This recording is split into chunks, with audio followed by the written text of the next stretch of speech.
Tarnaka agency HP petrol bunk లో వినియోగదారులు ఆందోళన చేపట్టారు. తమ వాహనాల్లో పెట్రోల్ పోయించుకుంటే పెట్రోల్ తో పాటు అందులో నీళ్లు కూడా వచ్చాయని పేర్కొన్నారు. ఈ అంశంపై బంక్ మేనేజర్ ను అడిగితే నిర్లక్ష్యంగా సమాధానం చెప్పడంతో వారు నిరసనకు దిగారు. ఓ కారులో పెట్రోల్ పోయించుకున్న కాసేపటికే తన వాహనం ఆగిపోయిందని ఓ వినియోగదారుడు తెలిపారు.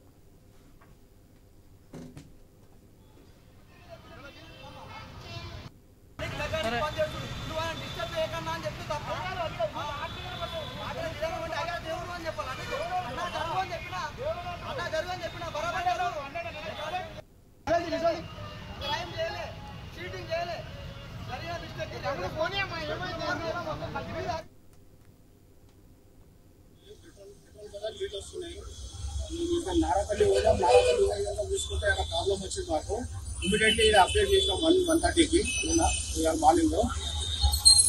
ఇది ప్రాబ్లం ఇక్కడ జరిగింది. చాలా ఇబ్బందికరమైన ప్రోగ్రామ్ అంతా